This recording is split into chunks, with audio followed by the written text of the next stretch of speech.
Bilgisayarların her zamankinden daha akıllı hale gelmesiyle yapay zekayı gök cisimlerinin nasıl tespit edileceği ve kategorize edileceği açısından eğitmek çok sayıda atılıma yol açabilir. Dünya şu anda bir yapay zeka çılgınlığının pençesinde. Herkes ChatGPT deniyor, yapay zeka hisseleri rekor seviyelere yükseliyor ve insanlar makinelerin işlerini ellerine alıp almayacağı konusunda endişeleniyor. Oysa astronomlar onlarca yıldır evrenin sırlarını çözmek için benzer teknikler kullanıyorlar. Arizona Üniversitesi'nden Chris Empey 30 yıl öncesine dayanıyor diyor. 1990 yılında Empey'in Stewart gözlemevindeki meslektaşları hem galaksileri görünümlerine göre gruplara ayırmak hem de gökyüzü görüntülerindeki yıldızları ve galaksileri ayırt etmek için bir yapay sinir ağı kullandılar. Yapay sinir ağı bir dizi eğitim görüntüsüyle beslenir ve daha sonra yeni verileri analiz etmesi için serbest bırakılır. Veri noktaları arasındaki bağıntıları arar ve insan beyninin basitleştirilmiş bir versiyona dayanır. Galaksileri sınıflandırmak karmaşık bir iş. İnsanlar bunu yeterince iyi yapamıyor diyor. Bir galaksinin sarmal mı yoksa eliptik mi olduğuna karar vermek oldukça basit olabilir. Ancak daha küçük detaylar çok daha önemli. Galaksinin merkezinde bir çukur yapısı olabilir veya olmayabilir. Asimetrik olabilir veya dış kenarına yakın bozulmalara sahip olabilir. Empey bu size galaksinin günümüze kadar uzayıp farklı bir bölümüne hareket etmiş eski komşu bir galaksiyle etkileşime girdiğini söyleyebilir. Bu tür bozulmalara etkisi uzun süre devam ediyor diye açıklıyor. Bozulmalar çok belirsiz, %1 ya da daha az. Bu biraz insan yaralarına benziyor. Vücudumuzdaki bu küçük iziler nerede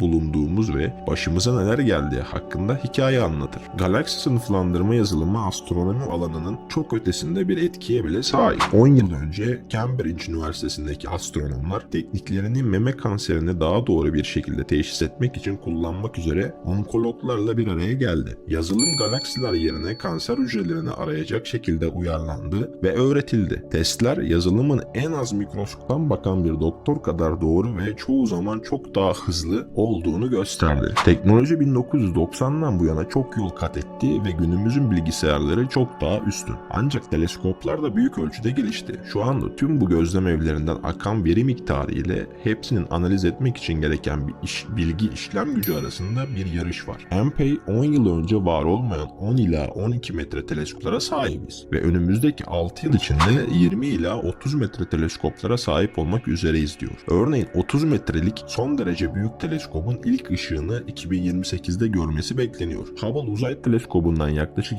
250 kat daha fazla ışık toplama alanına sahip olacak ve 16 kat daha keskin görüntüler sağlayacak. Önümüzdeki yaz gözlemlerine başlayacak olan Vera Robert gözlemevi her gece 20 terabayt veri üretecek. Sadece 10 gecede dünyadaki tüm materyallerin içerdiği kadar veri oluşturacak. Bir de görsel bölge dışında gözlem yapan teleskopları var. Tek bir dev teleskop gibi hareket eden geniş bir radyo çanağı grubu olan kilometre karelik dizgenin inşasına çoktan başlandı. Güney Afrika ve Avusturya'da bulunan kilometre karelik dizge 2028 yılında tamamlandığında şu anki yıllık küresel internet trafiğinden yaklaşık 10 kat daha fazla veri üretecek ve gökyüzünü öncekilerden 10.000 kat daha fazla da hızlı tarayacak. Empey yapılacak araştırmalar bizi 10 milyonlarca galaksiden 100 milyonlarca hatta milyarlarca galaksiye taşıyacak diyor. İnsanların bu kadar çok veriyi taramasına imkan yok. Hepsini deşifre etmek için yapay zekadaki en son gelişmelere ihtiyacımız olacak. Galaksi sınıflandırması oluşumu ve evrimi yapay zekanın son derece faydalı olduğu tek astronomi alanı değil. Modern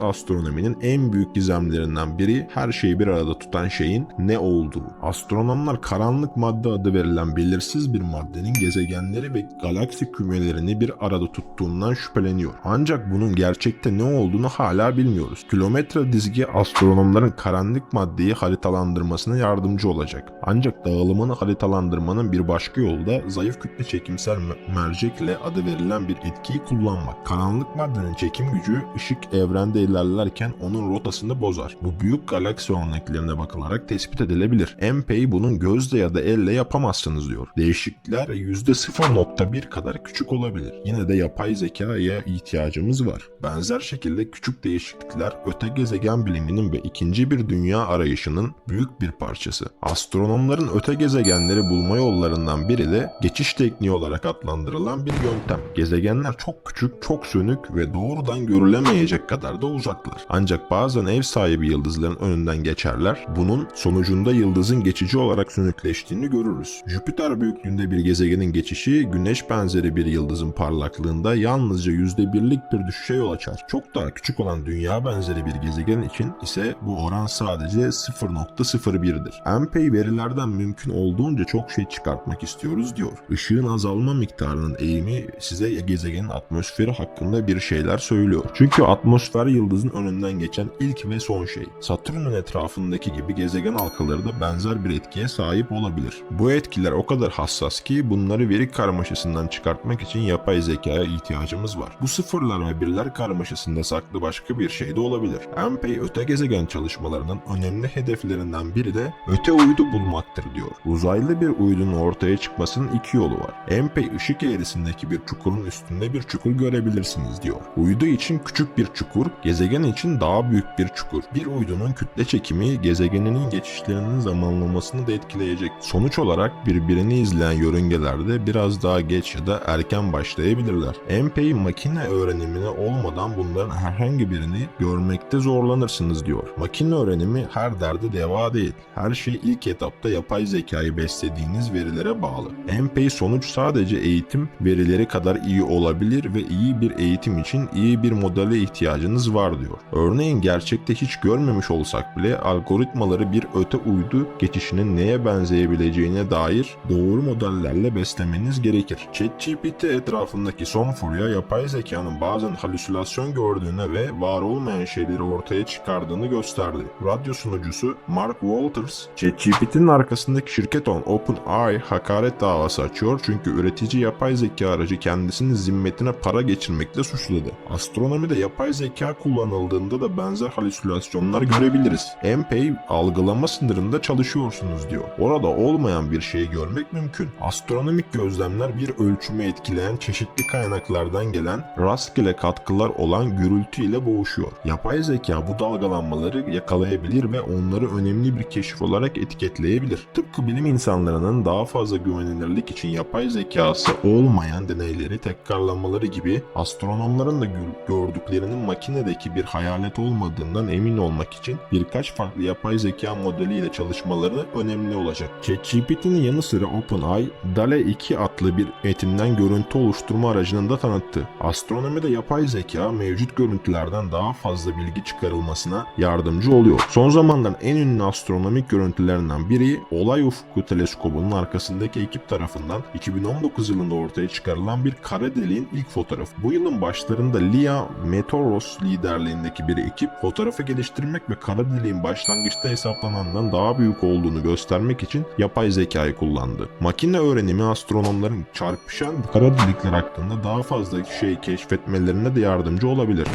Einstein'ın genel görelilik teorisi kütle çekimi dalgalarının varlığını öngörüyordu. Şimdiye kadar tespit edilen ilk kütle çekim dalgaları çarpışan bir çift kara delik tarafından oluşturuldu. Dalgalar astronomların ilgili kara deliklerin kütlelerini hesaplamalarına olanak tanıyan süper doğru bir ölçek olarak kullanılabiliyor. 2021 yılında Hunter Gambart liderliğindeki bir ekip kara deliklerin kütlelerini mevcut son teknoloji bilgisayarlardan 1 milyon kat daha hızlı hesaplayabilen bir makine öğrenimi tekniği geliştirdiklerini duyurdu. Çarpışan kara delikler aynı zamanda genel göreliliğin kendisi için de faydalı bir test olduğunu söylüyor. Bilim insanları uzun zamandır her şeyin teorisi olarak adlandırılan ve evreni tanımlayan tek kurallar dizisi arayışındalar. Genel görelilik, Newton'un kütle çekimi teorisinin çöktüğü durumlar olduğunu fark ettiğimizde bu teorinin yerini almıştı. Genel görelilik kırılıp kırılmadığını ve nerede kırıldığını görmek her şeyin teorisine giden kapıyı açabilir. Bir de bilmediğimiz şeylerin araştırılması ve yepyeni keşifler var. Ampey bu makine öğreniminin sınırı diyor. Örnek olarak da yıldızlar arası gezgin Oumuamu'yu gösteriyor. Güneş sistemimize başka bir yıldız sisteminden girdi ve tuhaf Puro benzeri şekliyle astronomları şok etti. Bu yapay zekayı aramak için tasarladığımız bir şey değil. Bu yüzden teknolojinin mevcut herhangi bir teori tarafından açıklanmayan şeyleri tespit etmemize nasıl yardımcı olabileceğini bulmamız gerekiyor. Önemli bir buluşa ulaşmak için her zaman yeni gözlemler yapmak zorunda da başında değilsiniz. Her yıl astronomi ve astrofizik alanında yaklaşık 25 bin makale yayımlanıyor. Bunların hepsini gözden geçirmek için bütün hafta boyunca uyumadan her 20 dakikada bir makale okumanız gerekir ki bu mümkün değil. Onlarca yıl öncesine dayanan araştırmalardan bahsetmiyoruz bile. Empey herkes ayak uydurmakta zorlanıyor diyor. AstroBert adlı bir proje araştırmacıların astronomi literatürünün mevcut bölümleri arasında arama yapma ve bağlantı kurma yöntemlerini geliştirmek için makine öğrenimini kullanıyor. Kanser teşhisi için galak yazılımın kullanılması örneğinin de gösterdiği gibi bazen en faydalı bağlantılar astronomi ile başka bir araştırma alanı arasında kurulur. Aynı şekilde biyolojide hala hazırda kullanılan bir model bir astronomun kendi problemini çözmek için ihtiyaç duyduğu şey olabilir. Makine öğrenimi ve dil modelleri insanların harcayacağı zamandan çok daha kısa bir sürede çok sayıda araştırmayı tarayabilir ve onları asla bakmayı bile düşünmeyecekleri şeyleri okumaya teşvik edebilir. Bu buluşlar birlikte ele alındığında evreni kavrayışımızda bir adım değişikliğin eşiğinde olduğumuz anlamına geliyor. Galilei gibi astronomların ilkel teleskopları gökyüzüne doğrultmasından bu yana geçen 400 yılda çok yol kat ettik. Modern teleskoplar o kadar büyüyor ki bir yardım eline ihtiyaç duyuyoruz. Yapay zeka evrenin en derin sırlarından bazılarının kilidini açmak için ihtiyacımız olan araç olabilir. 4. videomuzun da sonuna geldik dostlarım. Bu videonun içerisinde de evrenin yapay zeka ile olan ilişkisinden bahsettik. Size bu videomuzun sonunda bir serzeniş demeyelim de bir katkı sağlamanızdan bahsetmek istiyorum. Yani bize nasıl katkı sağlayabilirsiniz dostlar? Bizim videolarımızı beğenmeniz ve abone olmanız bizim için gerçekten çok önemli. Zaten bu işten şu anlık bir para kazancımız yok. Fakat videoların izlenme sürelerine ve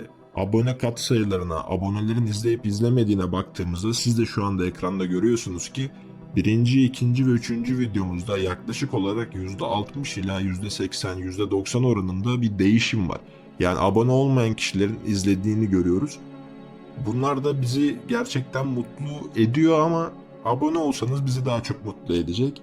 Bize ve Eğitim Masası ailesine katılmak istiyorsanız dostlarım abone olmanız ve videomuzu beğenmeniz bizim için gerçekten çok önemli. Çünkü beğeni dediğimiz şey çok fazla insanın karşısına çıkmasını sağlıyor. Normalde 10 bin 20 bin kişiye bir gösterim sağlıyorsa benim videolarım, siz beğendiğinizde bu 50 bin ila 100 bin arasında değişen bir katsayıya yükseliyor. Bu yüzden beğeni yapmanız ve abone olmanız benim için çok önemli. Böyle bir bilgilendirme yapmak istedim. Bir dahaki video gelene kadar kendinize çok çok iyi bakın. Görüşmek üzere Eğitim Masası ailesi.